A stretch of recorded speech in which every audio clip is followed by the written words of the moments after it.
बिस्मिल्लाहिर्रहमानिर्रहीम, अस्सलाम वालेकुम। आप देख रहे हैं मुझे मेरे यूट्यूब चैनल पर और मैं मुज़म्मिल अवान हूँ। बहुत इम्पॉर्टेंट गिरफ्तारियाँ हुई, दो अहम गिरफ्तारियाँ हुई हैं और इससे पहले शेख रशीद साहब और फवाद चौधरी साहब की जो गिरफ्तारी है उसके बाद जो धमाका हुआ है। अब लोग ये बात कर रहे हैं कि ये गिरफ्तारियों का मौसम है और हो सकता है कि आगे भी गिरफ्तारियाँ हों, तो सर बिल्कुल आगे इस किस्म की गिरफ्तारियाँ होनी हैं और इमरान खान साहब और परवेज़ इलाही साहब जो हैं वो अपनी खैर मनाएं, क्योंकि मैं आज जो खबर आपको देने जा रहा हूँ वो बड़ी इम्पॉर्टेंट खबर है, बड़ी मुस्तनद खबर है और उस खबर को सुनने के बाद यकीनी तौर पर तमाम व्यूवर्स के रोंगटे खड़े हो जाएंगे कि होने क्या जा रहा है पाकिस्तान की सियासत में। सबसे पहले तो आपको ये खबर देता चलूँ कि परवेज़ इलाही साहब के दोनों फ्रंटमैन जो हैं वो धर लिए गए हैं। एक को मटियारी से गिरफ्तार किया गया, सिंध से, मोहम्मद खान भट्टी, परवेज़ इलाही साहब के principal secretary to chief minister. ए वेखो सर जी, अंदाज़ा लाओ कि एफओजे लोग भी principal secretary to chief minister बने, जिनकी क्वालिफिकेशन आप अगर अंदाज़ा लगा लें तो मैट्रिक पास भी नहीं है। चलें इसके ऊपर बात करते हैं। फिर आमिर सईद रां साहब जो हैं वो सेक्रेटरी लाहौर बार भी रहे, परवेज़ इलाही साहब के लीगल एडवाइज़र भी रहे। परवेज़ इलाही साहब जब वज़ीर आला पंजाब बने तो उनके कानूनी मशीर भी बने, उनको भी गिरफ्तार कर लिया गया। अब इस हवाले से परवेज़ इलाही साहब ये मौक़िफ़ दे रहे हैं कि जी उनको गिरफ्तार तो किया गया लेकिन उनको अगवा किया गया। परवेज़ इलाही साहब कहते हैं कि जी उनको अगवा कर लिया गया और एक नामालूम जगह पर मुंतकिल कर दिया गया, और जिस तरह से उनको अगवा किया गया इसकी परवेज़ इलाही साहब ने अपने ट्विटर अकाउंट के ऊपर भी मज़म्मत की। सबसे पहले आ जाते हैं मोहम्मद खान भट्टी साहब की तरफ।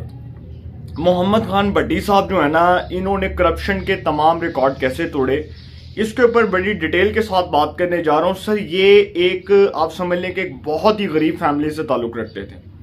पीछे से जो मौसूफ़ हैं इनका ताल्लुक़ मंडी बहाउद्दीन से है, और मौसूफ़ जो है अगर उनकी कारस्तानी और उनके करतूत अगर आप मुलाहिज़ा फरमाएँ तो आप यकीन करें कि आपको बड़ी शर्मिंदगी होगी कि क्या ऐसा शख्स जिसको principal secretary to chief minister appoint किया गया उसकी क्वालिफिकेशन क्या है। देखें, इल्ज़ाम तो ये है कि जी वो तो करप्शन में धर लिया गया, ठीक है, उसको करप्शन इल्ज़ाम पर गिरफ्तार कर लिया गया, लेकिन उस बंदे की क्वालिफिकेशन क्या है। अब सर आप अंदाज़ा लगाएं कि दर्जा चहारम के एक नलायक से सरकारी मुलाजम को जब आप सरकारी अफसर तैनात करेंगे, उसको सरकारी अफसर अपॉइंट करेंगे, तो फिर सर ये इस मुल्क में पढ़े लिखे लोगों के मुंह पर तमाशा है। जो लोग एमफिल करके, पीएचडी करके, सीएसएस करके, पंजाब पब्लिक सर्विस कमीशन का टेस्ट पास करके आगे आना चाहते हैं लेकिन उनको नौकरियां नहीं मिलती, और दर्जा चहारम के एक नलायक से सरकारी मुलाजिम मोहम्मद खान भट्टी को इस बुनियाद पर नौकरी दे दी गई कि जी वो परवेज़ इलाही साहब का डाउट है। अब ये मैं इल्ज़ाम नहीं लगा रहा, ये पाकिस्तान के जय्यद सहाफ़ियों ने ट्वीट्स किए हैं, और ये बहुत से ऐसे सहाफ़ियों ने ट्वीट्स किए हैं जो आज इस बात पर, इस इल्ज़ाम पर उंगली उठा रहे हैं कि परवेज़ इलाही साहब जो हैं उन्होंने किस तरह मोहम्मद खान भट्टी को इस्तेमाल किया और मोहम्मद खान भट्टी ने किस तरह बहती गंगा में हाथ धोए, बल्कि अब ये कहें कि करप्शन की बहती गंगा में हाथ धोए। सर ये जो मोहम्मद खान भट्टी साहब हैं इन पर करप्शन के बेशुमार इल्ज़ामात हैं, और मौसूफ़ दौड़े इसलिए थे कि मैं अगर यहाँ पर रहा तो मेरी तो वैसे ही खैर नहीं है, क्योंकि उनको पता था ना कि हुकूमत गई, अय्याशियाँ गईं, सेक्रेटरी टू चीफ मिनिस्टर का ओहदा गया, फिर उसके बाद सेक्रेटरी पंजाब असेंबली भी बने, और परवेज़ इलाही साहब ने जितना नवाजा, ये वो शख्स था जिसके पास सर आप यकीन करें कि इसके पास साइकिल हुआ करती थी। और अगर आप अब अंदाज़ा लगाएं ना तो मंडी बहाउद्दीन में जाकर देखें तो मंडी बहाउद्दीन में इनके अगर आप फार्म हाउसेस देख लें, इनकी वहाँ पर जायदादें देख लें तो आप कानों को हाथ लगाएंगे। अब ये जो मौसूफ़ हैं जो दर्जा चहारम के एक नलायक से सरकारी मुलाजम थे मोहम्मद खान भट्टी साहब, जिनको इस बुनियाद पर जी secretary to chief minister appoint कर दिया गया कि जी वो परवेज़ इलाही की ताबेदारी बड़ी अच्छी करता है। परवेज़ इलाही साहब जो है ना, उनके बारे में एक बात बहुत मशहूर है कि गुजरात में और मंडी बहाउद्दीन में चूँकि उनकी बरादरी है, तो परवेज़ इलाही साहब जो हैं जी गुजरात में किसी को जी उन्होंने SHO तैनात कर दिया, किसी को DSP बना दिया, किसी को जो है उन्होंने बड़े से बड़ा ओहदा दे दिया, किसी को उन्होंने सरकारी नौकरी दे दी, किसी को उन्होंने जो है वो सरकारी इदारे में नौकरी दिलवा दी। तो परवेज़ इलाही साहब इस हवाले से बहुत मशहूर हैं कि गुजरात में जो उन्होंने अपने फ्रंट मैन रखे हुए हैं उनके रिश्तेदारों को, उनकी औलादों को, उनके आगे से जो है वो भतीजों को, उनके जितने भी रिश्तेदार हैं सबको परवेज इलाही साहब ने नवाजा। भांजों को, भतीजों को, पता नहीं कितनी कितनी अब रिश्तेदारियां, मैं एक एक करके तो यहाँ पे रिश्तेदारी बयान नहीं कर सकता। लेकिन परवेज इलाही साहब ने जी जितनी करप्शन करवाई अपने लोगों से, फ्रंट मैनों से, ये मोहम्मद खान भट्टी साहब जिनको principal secretary to chief minister appoint किया गया, इनकी क्वालिफिकेशन मैट्रिक भी नहीं है। अब यहाँ पर आप कानों को हाथ लगाएं और पूछें कि क्यों कानों को हाथ लगाएं? सर इसलिए क्योंकि अगर चोर चोरी करे तो उसकी सजा तो होती है ना। और अगर ये इल्जामात साबित ना हुए मोहम्मद खान भट्टी के ऊपर, जो कि साबित हो जाने, इजीली साबित हो जाना है कि मौसूफ जो हैं वो किस किस तरह करप्शन कर रहे थे, बहती गंगा में हाथ धो रहे थे, किस किस तरह इन्होंने पैसा निकाला, किस किस तरह इन्होंने परवेज इलाही साहब के कहने पर सरकारी इदारों में लूट मार की। और जहरी सी बात है, देखें जो बड़ी मछलियाँ होती हैं वो छोटी मछलियों को इस्तेमाल करती हैं ना, उन्होंने अपने फ्रंट पैन रखे होते हैं। अब परवेज इलाही से पहले अगर आप बुज़दार की कहानियां खोल लें तो बुज़दार के बारे में भी तो यही था ना कि फराह गोगी, एहसन जमील, गुज्जर, जुल्फी बुखारी, उसके बाद पता नहीं कौन कौन से वो लोग थे, फिर बुज़दार के भाई, फिर उनको सरकारी ठेके मिले, फिर उसके बाद ट्रांसफर्स, पोस्टिंग्स कौन करवा रहा था, वो फराह गोगी जो है वो उसका पंजाब में क्या रोल था। तो सर परवेज इलाही जो हैं वो बेसिकली जो सारा कुछ करवा रहे थे वो मोहम्मद खान भट्टी के थ्रू करवा रहे थे। और मोहम्मद खान भट्टी साहब जो हैं उन्होंने करप्शन का जो आलमी रिकॉर्ड कायम किया। अगर आप ये बात करें कि करप्शन का एक ऐसा नाम बनाया करप्शन ने कि जिसके ऊपर अब बात करते हुए भी हमें शर्मिंदगी महसूस हो रही है कि यार पाकिस्तान के अंदर इसका मतलब पढ़े लिखे बंदे की कोई वैल्यू नहीं है। जो मैंने आपको पहले बताया ना, मिसाल दी, कैम्फल करने वाला शख्स, पीएचडी करने वाला शख्स, सीएसएस करने वाला शख्स, मुकाबले का इम्तहान सीएसएस, उसके बाद पंजाब पब्लिक सर्विस कमीशन का टेस्ट देने वाला शख्स, उसको नौकरी नहीं मिल सकती। लेकिन एक दर्जा चहारम के एक नलायक से सरकारी मुलाजम को सरकारी अफसर बना दिया जाए और उसको principal secretary to chief minister appoint कर दिया जाए। ये हमारे निज़ाम के मुंह पर तमाचा, ये हमारे सियासी निज़ाम के मुंह पर तमाचा, वो तमाचा है जो सारी ज़िंदगी हमारे मुंह पर थप्पड़ रसीद होगा। और इसलिए कि सर पाकिस्तान में पढ़े लिखे लोगों को साइडलाइन करके इस तरह के लोगों को लाया जाता है। करप्शन भी तो करवानी है ना।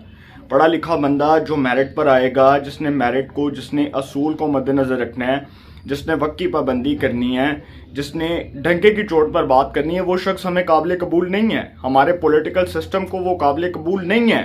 इसलिए क्योंकि अगर सर ये करप्शन साबित ना होई मोहम्मद खान भट्टी पे, तो फिर जेड़ी मेरी सज़ा तुसी तजवीज़ करोगे मैनू कबूल है।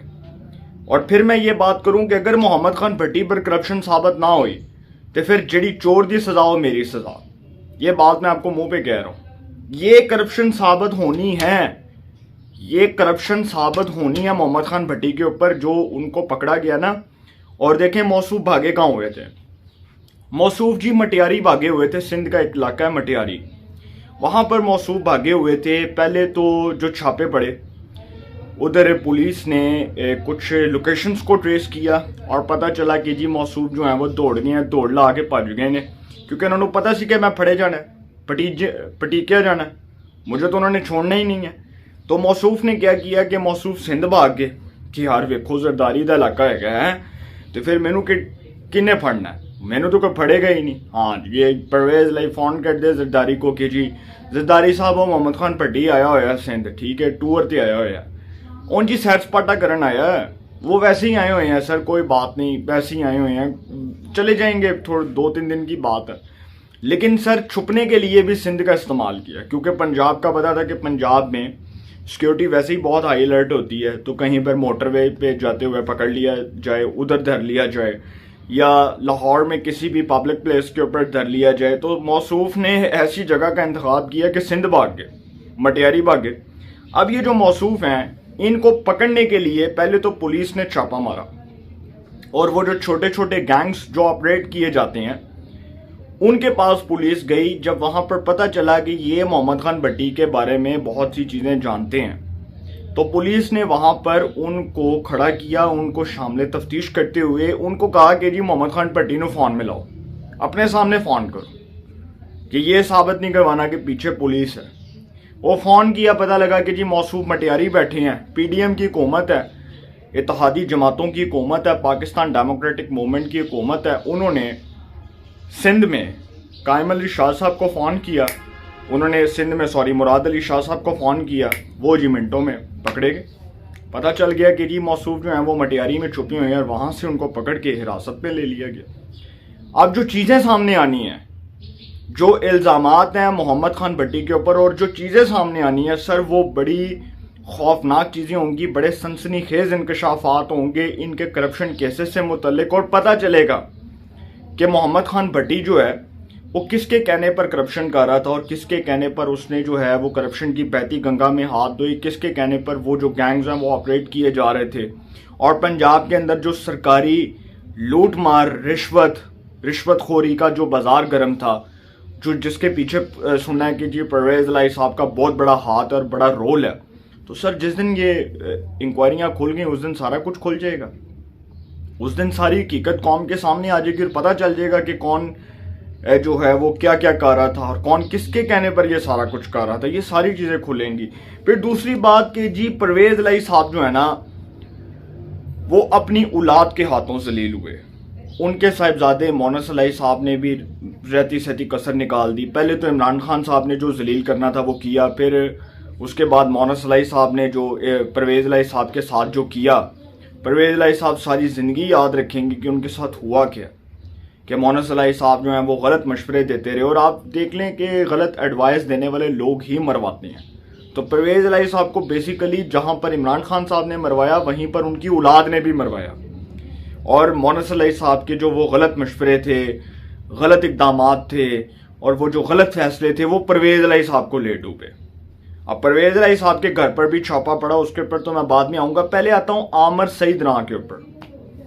आमिर सईद रां साहब जो है ना वो एक बड़े कॉम्पिटेंट लॉयर हैं और एक बहुत अच्छे इंसान हैं।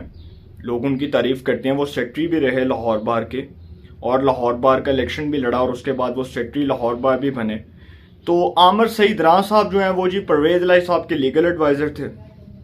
और इससे पहले वो जब परवेज़ इलाही साहब चीफ मिनिस्टर बने तो वो परवेज़ इलाही साहब के कानूनी मशीर बने। उनको सूबाई वज़ीर कानून का ओहदा मिला हुआ था। तो आमिर सईद रां साहब के बारे में ये बात समझ आई है जो परवेज़ इलाही साहब ने की है। वो कहते हैं कि जी परवेज़ इलाही साहब ने ट्वीट करते हुए कहा कि जी वो जब मेरे घर से गुजरात से निकले तो वहाँ से जब जा रहे थे तो उनको FIA ने गिरफ्तार करके नामालूम मुकाम पर मुंतकिल किया। फिर परवेज़ इलाही साहब कहते हैं कि आमिर सईद को मेरी रिहाइशगाह से घर वापस जाते FIA ने अगवा कर लिया। गाड़ियों से पता चला कि FIA के साथ कुछ लोगों ने अगवा किया। अब ये परवेज़ इलाही इल्ज़ाम लगा रहे हैं पाकिस्तान की एजेंसीज के ऊपर। अब ये जो परवेज़ इलाही साहब इल्ज़ाम लगा रहे हैं ना, ये पाकिस्तान की एजेंसीज के ऊपर इल्ज़ाम लगा रहे हैं कि जी उन्होंने इनको गिरफ्तार करवाया।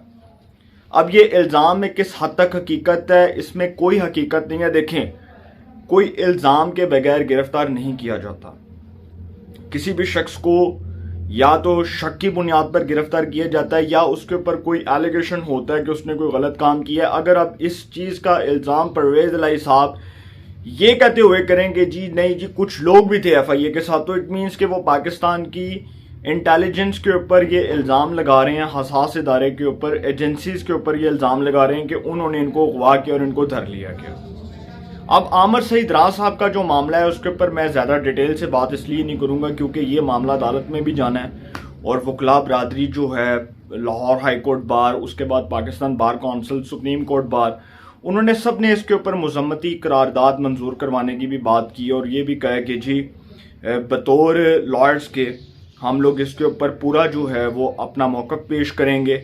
इसके ऊपर मजम्मत करते हुए उन्होंने फरमाया कि जी लॉयर्स जो हैं वो इनके साथ खड़े हुए हैं और इसके ऊपर देखते हैं क्या होता है। लेकिन सर आपको एक और बात बताता चलो कि परवेज़ इलाही साहब के घर के ऊपर जो छापा पड़ा था ना, जो गुजरात में पुलिस ने उनके घर को अपने घेरे में ले लिया, चारों तरफ से घेर लिया, तो सर परवेज़ इलाही साहब के घर पर छापा इसलिए पड़ा था क्योंकि सबको ये बात समझ आ चुकी है कि परवेज़ इलाही साहब के बारे में ये बात हो रही थी कि कुछ ऐसे लोग हैं जो परवेज़ इलाही साहब के कहने पर काम कर रहे थे, जो गैंग्स ऑपरेट किए गए, जिन गैंग्स को शामिल तफ्तीश किया जाएगा तो उसमें परवेज़ इलाही साहब में वो मरकज़ी किरदार है।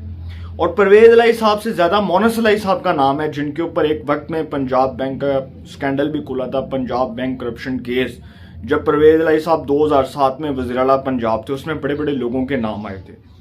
तो मोनस इलाही साहब जो हैं, जिन्होंने करप्शन की बहती गंगा में हाथ धोए, इमरान खान साहब की हुकूमत में वो वफाकी वज़ीर भी बने, और उसके बाद जिस तरह से उन्होंने लूट मार की जब परवेज इलाही साहब चीफ मिनिस्टर बने, उसके बाद जिस तरह से उन्होंने गैंग्स को ऑपरेट किया, इससे पहले 2007 में जब परवेज इलाही साहब चीफ मिनिस्टर थे तो उस वक्त भी उन्होंने बहुत से ऐसे जो है वो काम किए जिसकी वजह से उनकी शोहरत जो है वो दागदार हुई।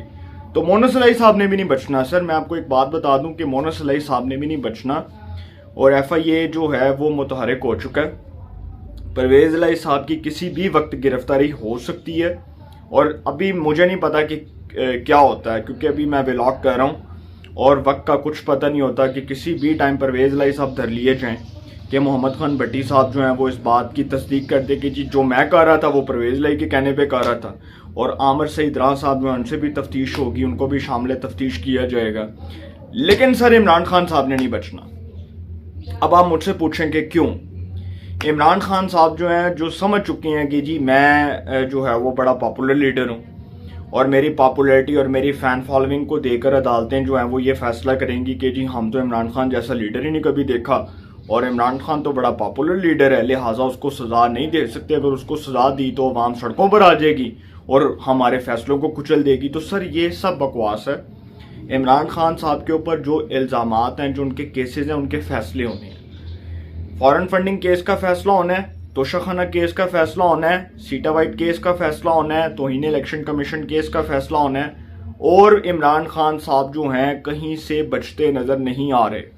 अगर कोई ये समझता है कि इमरान खान साहब ने बच जाना है, या इमरान खान साहब जो हैं उनको कुछ भी नहीं होगा, या इमरान खान साहब जो हैं वो इसी तरह निकल जाएंगे इन केसेस से, तो सर ये फिर किसी की गलत फहमी है। इमरान खान साहब तोशाखाना केस में उनको सज़ा होनी ही होनी है। ये बात मैं आपको बता दूं, गिरफ्तारी उनकी भी होनी है, और जिस दिन वो गिरफ्तार हो गए उस दिन आप देखिएगा कि क्या तमाशा लगेगा। लिहाजा इमरान खान साहब और परवेज इलाही साहब की गिरफ्तारी की तैयारियां शुरू हो चुकी हैं।